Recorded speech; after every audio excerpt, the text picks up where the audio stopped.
Kerajaan Persekutuan dijangka akan memberi keputusan dalam tempoh 3 bulan lagi berhubung permintaan Sarawak yang mahu menubuhkan syarikat penerbangannya sendiri.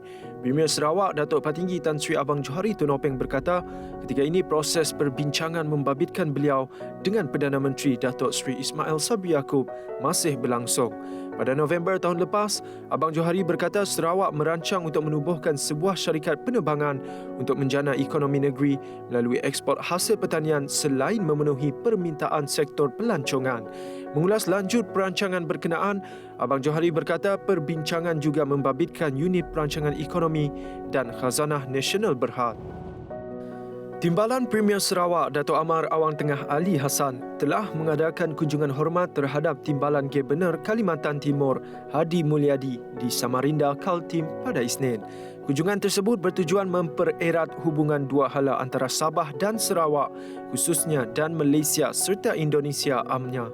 Lawatan tersebut diketuai oleh Menteri di Jabatan Perdana Menteri Hak Ehwal Sabah dan Sarawak Datuk Sri Dr. Maximus Ongkili, Menteri Pembangunan Perindustrian Sabah Datuk Dr. Joachim Gunsalam dan Utusan Khas BIM Iaga Tan Sri Pandikar Amin Mulia.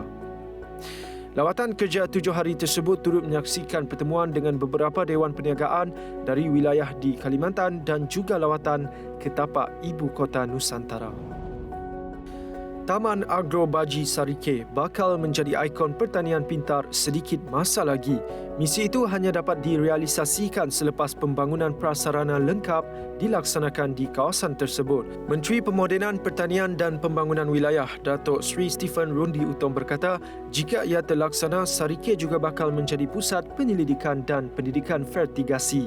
Taman Agro Baji yang berkeluasan keseluruhan 127 hektar dan terletak kira-kira 5.2 km dari Bandar Sarike bertujuan melonjakkan pendapatan golongan petani utama dan kontrak melalui sistem smart farming.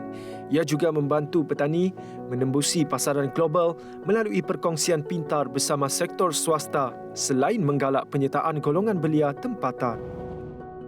Lelaki berusia 20 tahun yang merupakan penghantar makanan maut dalam satu kemalangan Kediri pada sekitar jam 11.35 pagi di Jalan Semarian, Kuching.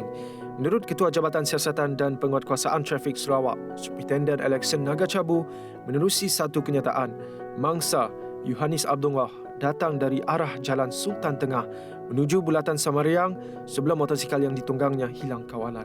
Motosikal mangsa yang hilang kawalan kemudiannya terbabas dan melanggar sebatang tiang lampu yang terletak di pembahagi tengah jalan.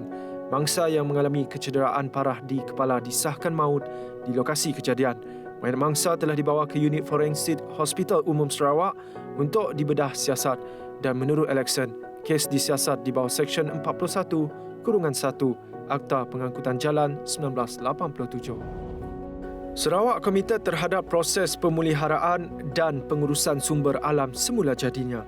Ini kerana kawasan hutan Sarawak adalah salah satu penyerap karbon utama dan kawasan panas biodiversity di Malaysia. Justru tegas Premier Sarawak Datuk Patinggi Tan Sri Abang Johari Tun Openg adalah amat penting bagi negeri ini menyokong komitmen Malaysia untuk mengekalkan sekurang-kurangnya 50% kawasan hutan negara dilindungi.